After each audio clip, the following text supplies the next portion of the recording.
Greetings, greetings, beloved. My name is David McDonald, and I'm presenting to you the verse of the day, which is, but he said to me, and this is 2 Corinthians 12:9.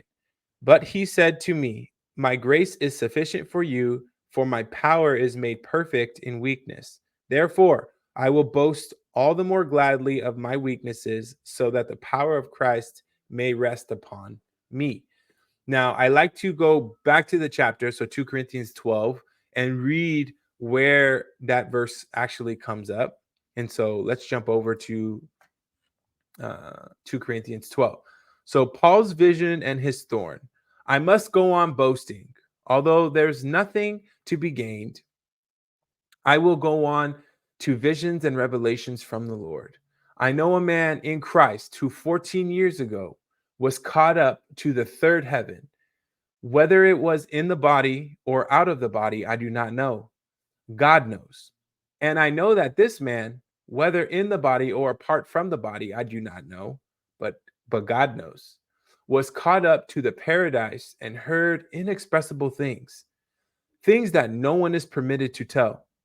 I will boast about a man like that, but I will not boast about myself, except about my weaknesses. Even if I should choose to boast, I would not be a fool, because I would be speaking the truth. But I refrain, so no one will think more of me than is warranted by what I do or say, or because of these surpassingly great revelations. Therefore, in order to keep me from becoming conceited, I was given a thorn in my flesh, a messenger of Satan to torment me. 3 times I pleaded with the Lord to take it away from me. But he said to me, my grace is sufficient for you, for my power is made perfect in weakness. 2 different versions, NIV. I just want to make a quick reference or quick note about that. And then I think the other one is ESV. Okay, so then, therefore, I will boast all the more gladly about my weaknesses, so that Christ's power may rest on me.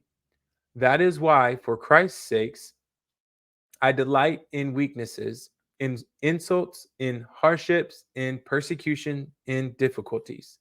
For when I am weak, then I am strong.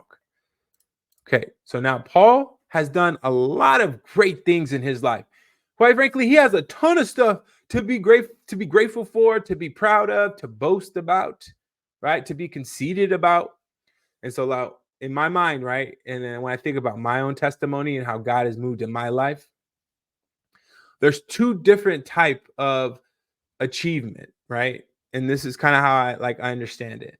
So you have the type of achievement where you've earned it. You've worked your tail, blood, sweat, and tears, 7 days a week for 10 years. You've been going at it.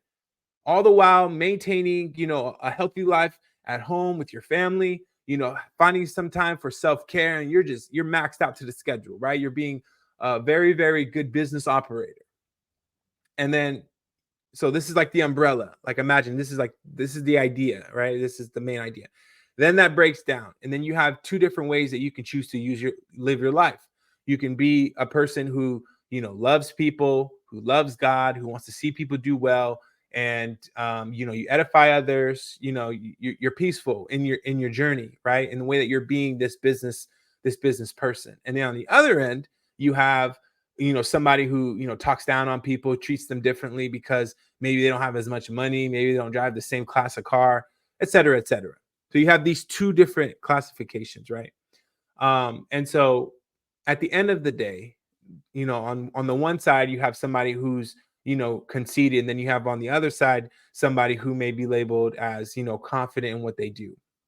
And so when I read this verse of the day, it reminds me this thorn, because Paul talks about seeing the third heaven, um, and God knows what that is. And so in my journey and in my walk, what that means to me is that God may reveal things to you that are a gentle reminder. Hey, I'm the reason you got to this point, right? And so don't boast about yourself, because none of this is about you. Everything is done in my will. So me, David, I take this and I say, okay, great. Boss, how do you want me? Where do you want me to be? Where do you want me to go? What do you want me to say? How do you want to lead me to say? What is it that you would lead me to do, right? To execute your will, which is totally different than what I was like before, where it was, okay, I have every plan, I have everything that I need, A, B, and C, goals 1, 2, and 3.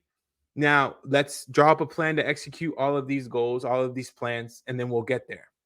Right? We'll achieve the goals, we'll build this beautiful empire, and then so on, so on and so forth. Now, in this version, or when I read this, this is the most powerful thing, right? Of this, this is the whole point of the verse of the day. Now, the verse of the day says, "But he said to me, my grace is sufficient for you, for my power is made perfect in weakness. Therefore, I will boast all the more gladly of my weaknesses, so that the power of Christ may rest upon me." Now, that's powerful to me because during the times when it's going good, everything is great, right? You pat yourself on the back, you say, "Oh yeah, I did it. I worked hard. It was because of my education. It's because." Let's tone that down a little bit, right? It's because of God's grace you were able to realize. It was because of God's grace you were able to close that really big deal. It was because of God's grace you were able to, show up in the world in the way that you're able to. Now, in weakness is where His power shows. God doesn't change. His grace is still the same strength when you're doing well, perceivably in your earthly or your fleshly sense.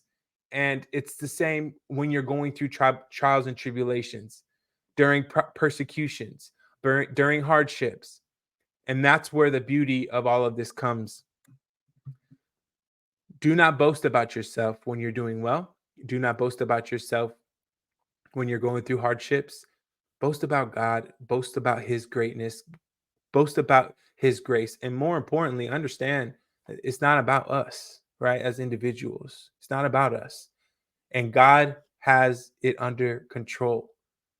And I can tell you, beloved, there is no greater level of peace when you surrender everything that you perceivably feel you have built for yourself, which eventually will hit a roadblock, right? And at least it did for me, right? When you get to a point where you're like, I want to get to the next level.